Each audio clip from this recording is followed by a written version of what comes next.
speed things up a little bit, I went out, I put another coat of paint on it, the very first piece, and this one I took it inside and tested the fit against the wall, and it fit fine.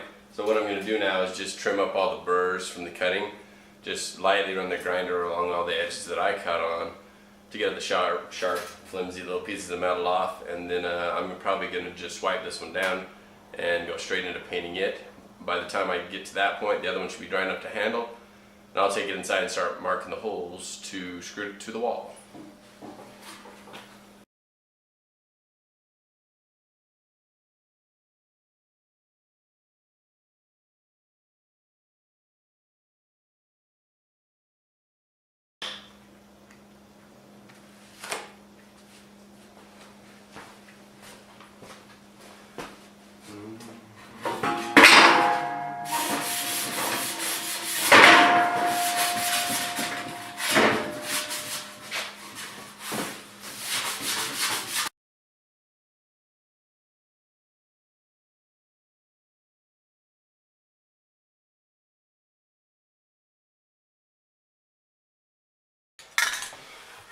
So I grinded down the rough spots off the second piece. I took it out and put a coat of painting on it. Took the first piece back in here. I can touch it now. Thought I'd just let you know which paint I'm using. It's a Rust-Oleum clear matte. I didn't want it to be too shiny. Already, no matter what clear coat you put on it, it's going to turn a little bit shiny, but I decided to go with the matte. And it always darkens stuff up when you paint it a little bit, so I actually like it even better. The rust in the panel actually kind of darkens up a little bit, and the shiny where it hasn't rusted yet actually comes to life a little bit more contrast. It looks really good. I'll get you up close so you can kind of see, and then we're going to mark it and screw it.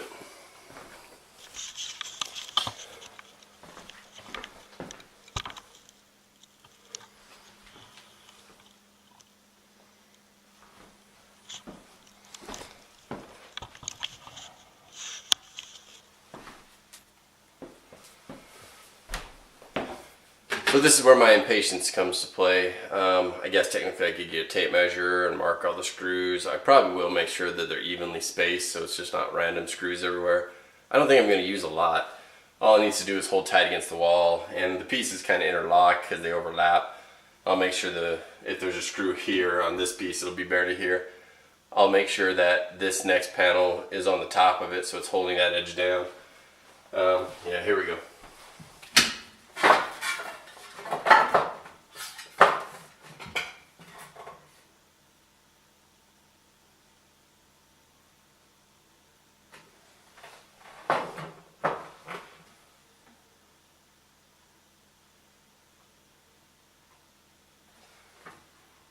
So far I'm lucky. It's really a pain to drill a straight hole through an angled surface.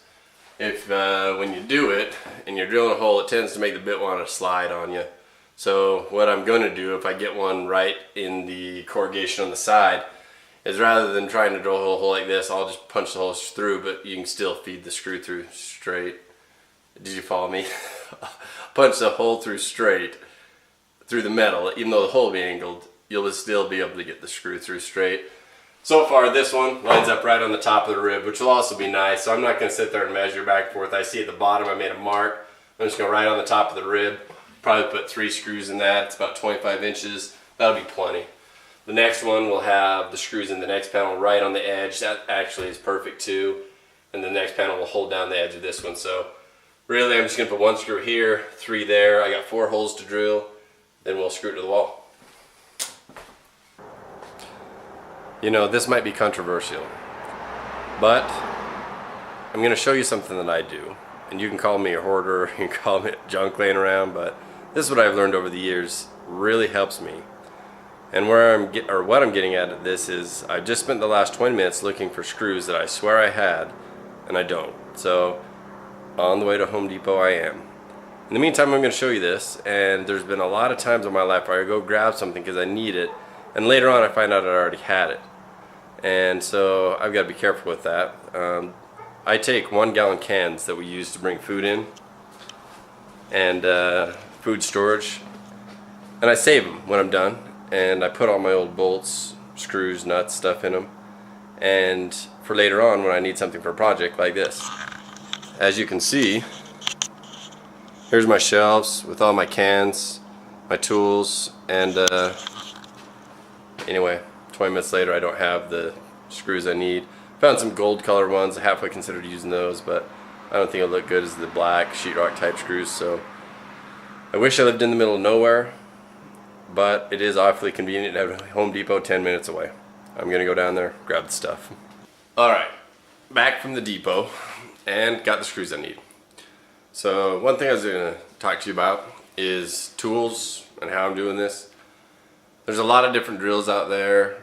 There's so many options with cordless nowadays that there's a lot to choose from. And I'm not an expert by any means. I've used a lot of cordless drills, a few cordless drills, and I've kind of gone back to the DeWalt. I used one in construction for quite a few years, and it worked for a long time. Years, daily use. It was powerful. It lasted a long time.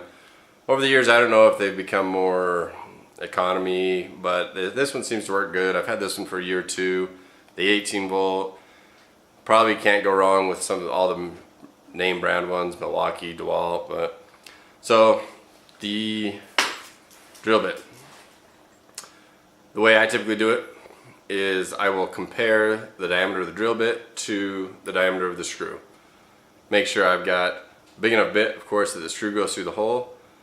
In this case, I'm actually going quite a bit bigger. Still way smaller than the head, so the screw won't go through the metal. The head won't go through the metal, of course, but big enough that I can actually take the screw and twist it if I need to, because the corrugation is going to be funny. I don't want it to try to force the screw through crooked, especially if the hole is not right on the corrugation and right on the ridge of the valley and it's on an angle.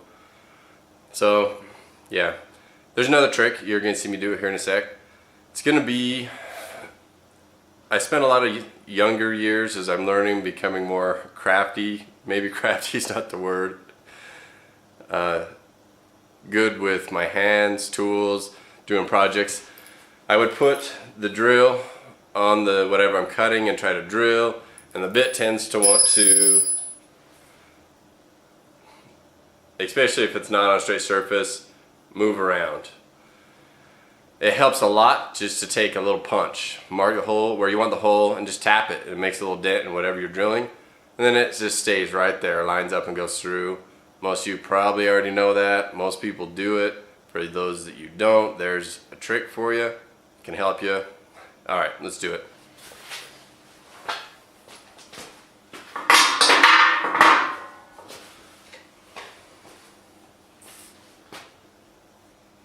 Now I have to picture things in my head. So against the wall, putting it so I can picture it here. The first screw hole, I made a mark here somewhere. I can't see it. Oh, okay, it's above.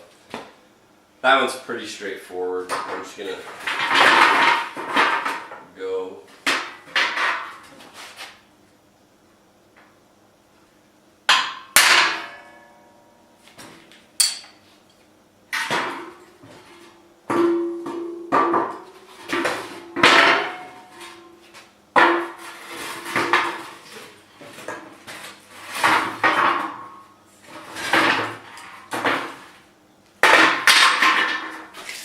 If I want 3 screws along here, I'll just take the total dimension, divide it into 3 sections, 4 sections if I want 3 screws. I think that's what I'm going to do. 25 and a half divided by 4. It's 6 and a little bit.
For those of you that don't know, on this metal, whenever you drill, especially, well, mainly metal, wood too, the surface that you're going through, the top side, usually is pretty clean. The surface where the bit comes out usually has burrs. I'm not even going to worry about the burrs. They're going to be on the back side of the metal. I might just flip it over and just break off any big ones, but on the surface it is pretty clean.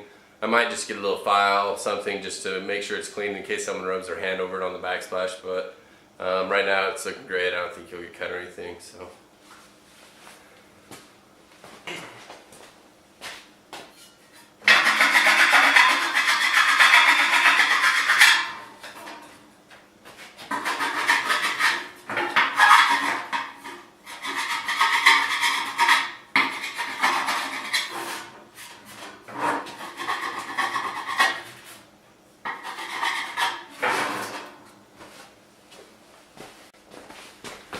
And as I was doing that, I was realizing maybe I just scratched off the clear coat I just put on there. I think in the future panels, I'm probably not going to do that. If there's any major burrs, I'll probably just bend them over with the metal, they'll break off. Or just get a screwdriver or something, just carefully break it off. We'll be good. Let's go back inside, put it in place.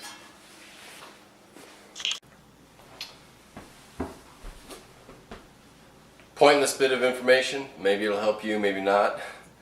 I brought it back in and looked where I drilled the holes, and all the little shards of metal coming out from the drill bit were probably a little bit warm, and they ended up sticking on the clear coat. It's only been painted an hour, and it says on the can 24 hours till full, so I wouldn't have thought it would have done that, but it did when I saw the little shards here. So maybe if you're doing that, give yourself some more time, or carefully wipe them off. Not a big deal.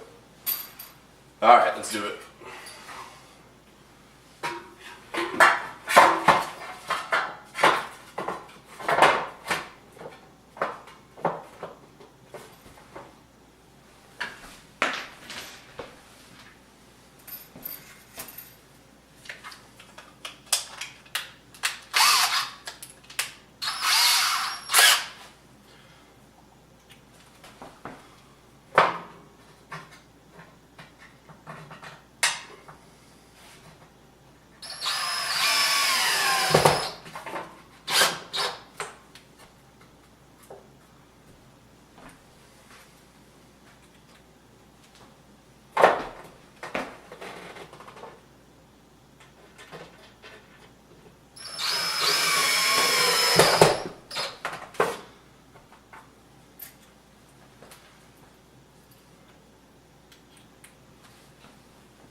Another maybe useless bit of information for you, but if you over tighten these, it seemed to push that rib down, and I'm sure it kind of lengthens the metal a bit. Maybe to throw my spacing on the next one off.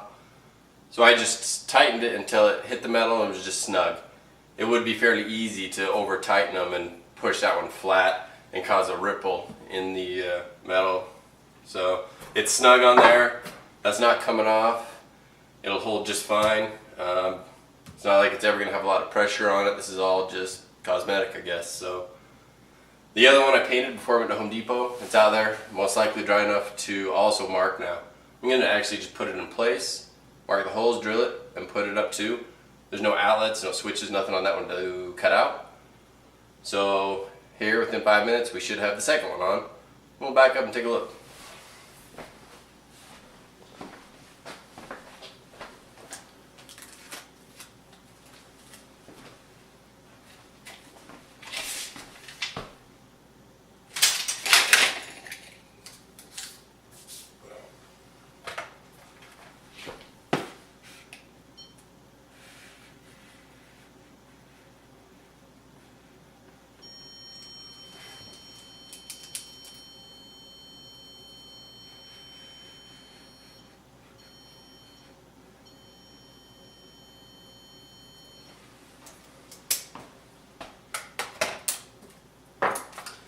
Been lucky so far. These ones, I just eyed it, punched my marks, I got the stud in all of them, so I don't think it'll be too hard. These ribs are pretty much straight up and down, and as long as you stay at the same point, whether it's in a valley or on the rib on the side, it kind of lines itself up.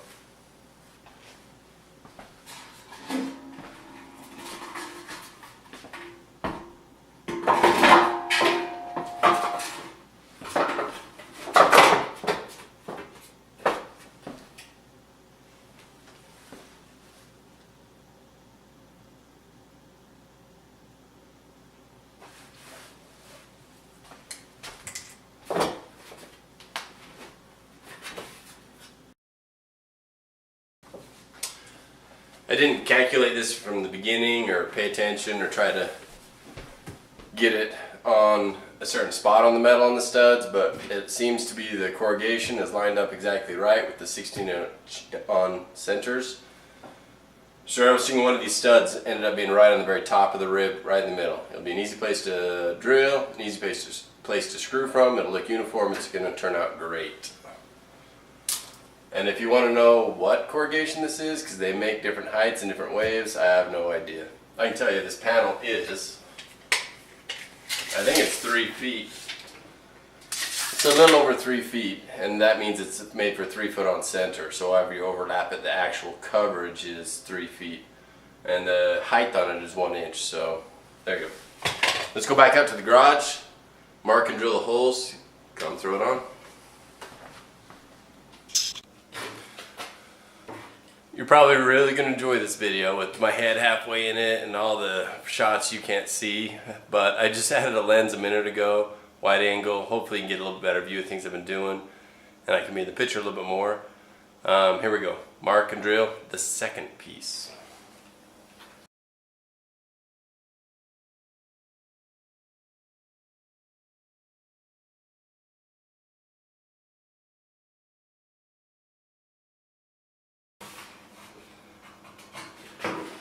Funny side note, whenever I'm doing stuff and I finish something small, like drilling the hole or looking at it thinking, oh, I could have done this better, could have been straighter, the thought goes through my mind, a saying I've heard before, good enough for the girls I go out with, so this is good enough for the girls I go out with.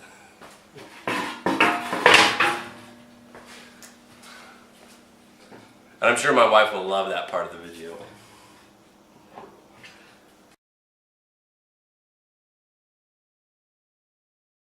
Okay, looking good. Back in the house, let's screw it on.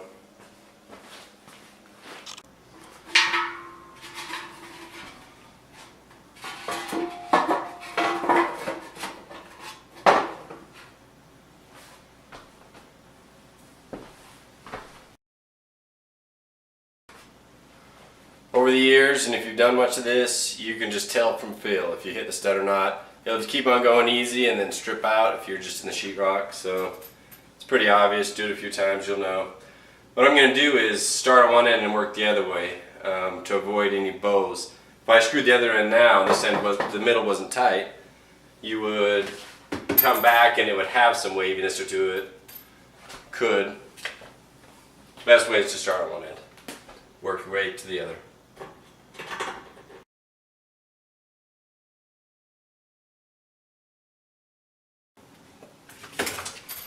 Now, this is where I'm going to stop for a sec. I put, out of the last screws, I put one in, but then I'm thinking about the overlap. If I need to put the next panel underneath it, you have to loosen the screws anyways. So now I'm going to get a sample piece of metal and see which way I'm doing it, over or under this one. Yeah, then I'll screw it if it works out fine now. If not, I'll do it later when I slide the other one underneath it. So, haven't cut any, haven't painted it. We'll start on that now. It's pretty much a consistent 4 inches, 14 inches from there to the corner underneath the cabinet. So now it's just straight pieces. I will have to cut out right there for the outlet, and there's another one there, and of course clear my counter off, get all that stuff out of the way. So it'll be nice because it'll be straight pieces, but I will have the cuts for the outlets. So let's start working on that.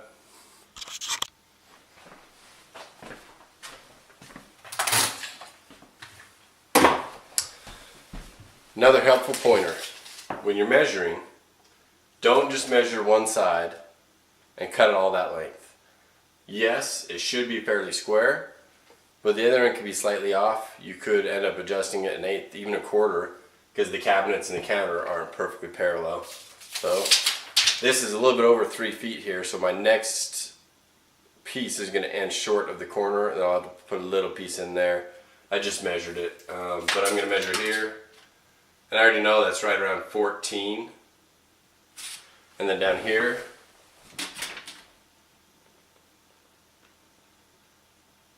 $14.25. So it is a 1/4 inch off. I'm actually going to be cutting this piece angled. The bottom will stay flat. I'll use the factory edge again on the bottom.